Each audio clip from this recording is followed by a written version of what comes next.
सोइया के जय बोलो जय कलयुग मैया के जय बोलो जय कलयुग मैया के बहु माने न बात ससुइया के जय बोलो जय कलयुग मैया के जय बोलो जय कलयुग मैया के हकई के फैशन मटा के चाले कई के फैशन मटा के चाले बात न माने जेठनिया के जय बोलो जय कलयुग मैया के जय बोलो जय कलयुग मैया के रान पड़ोसी के बिल्कुल न डरे रान पड़ोसी के बिल्कुल न डरे नाक काटे और भैया के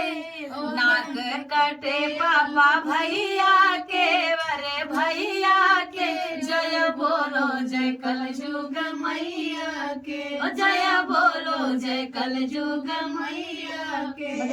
बैठे बैठे घर में हुकुम चलावे बैठे बैठे घर में हुकुम चलावे पूरा परिवार के नाच नचावे पूरा परिवार के नाच नचावे नाक कटे पापा और भैया के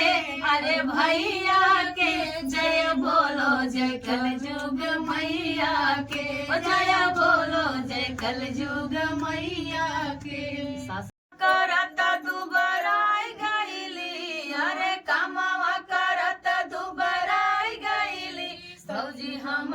ससुया लगाई दिहली भौजी हम ससुया लगाई दिहली अलगाई दिहली होया लगाई दिहली होया लगाई दिहली भौजी हम ससुया लगाई दिहली भौजी हम ससुया लगाई दिहली अरे खानावा बनावई गईली गैस न भरावई चूल्हा वाला गड़िया ओ हम धरावई खानावा बनावई गईली गैस न भरावई चूल्हा वाला खड़िया ओ हम देखा अरे हम नौकरानी बनाई दिहली अरे हम नौकरानी बनाई दिहली भौजी हम ससुया लगाई दिहली भौजी हम ससुया लगाई दिहली सुतन गए बिस्तर नहीं दिहली से जिया सुतन गए बिस्तर नहीं दिहली बिस्तर नहीं दिहली हो बिस्तर नहीं दिहली पियावा के दुबई पठाई दिहली अरे पियावा के दुबई पठाई दिहली भौजी हम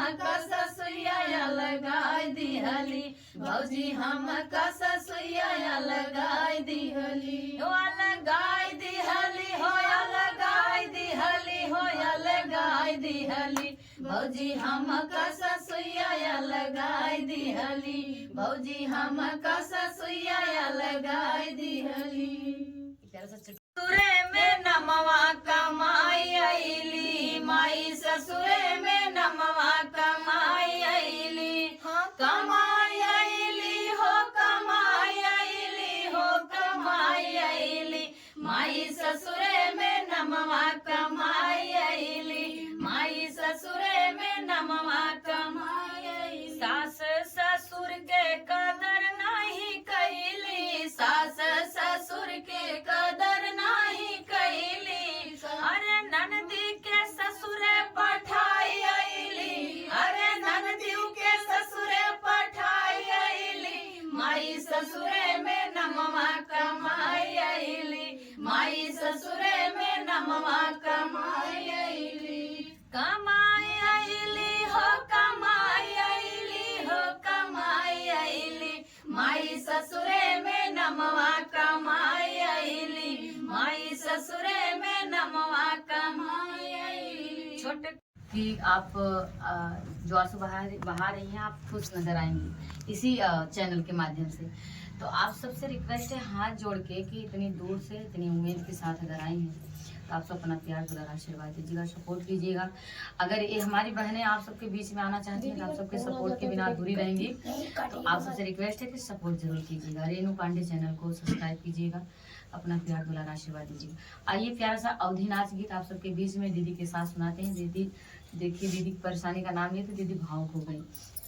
तो आप सबकी तकलीफें समझ सकते हैं, मैं जानती हूँ। तो अपना प्यार दुलार आशीर्वाद जरूर दीजिएगा। आइए गीत को सुनाते हैं खुशबू रानी के साथ में और रेनू दीदी के साथ में।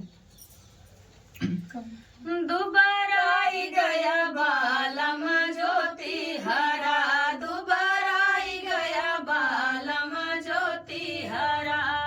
खेतवा ज्योति जब दुआरवा के आवई, खेतवा ज्योति जब दुआरवा के आवई,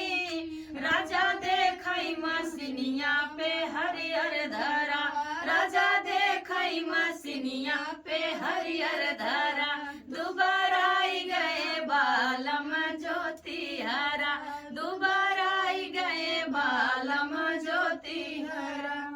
मसिनिया से उठ के चौकिया पे पहुँचे, मसिनिया से उठ के चौकिया पे। और इस चैनल को ज्यादा से ज्यादा सपोर्ट कीजिएगा, सब्सक्राइब कीजिएगा। आप सबका बहुत बहुत धन्यवाद। और कहेगा कैसे? दोबारा आई गए बालम तोहरे घरे, दोबारा आई गए बालम तोहरे घरे, रोज रोज मम्मी तोहर खाना बनावाई, रोज रोज मम्मी तोहर खाना बनावाई, वो भी आई गए बालम तोहरे घरे, वो भी आई गए बालम तोहरे घरे, दोबारा आई गए बालम तोहरे घरे, दोबारा आई गए बालम तोहरे घरे। रोज रोज भाभी तोहर बर्तन मजवाई, रोज रोज भाभी तोहर बर्तन मजवाई, करी आई गए बालम तोहरे घरे, करी आई गए बालम तोहरे घरे, दोबारा आई गए बालम तोहरे घरे, दोबारा आई गए बालम तोहरे घरे। रोज रोज बहिन तोहर कपड़ा धोवाई, रोज रोज बहिन तोहर कपड़ा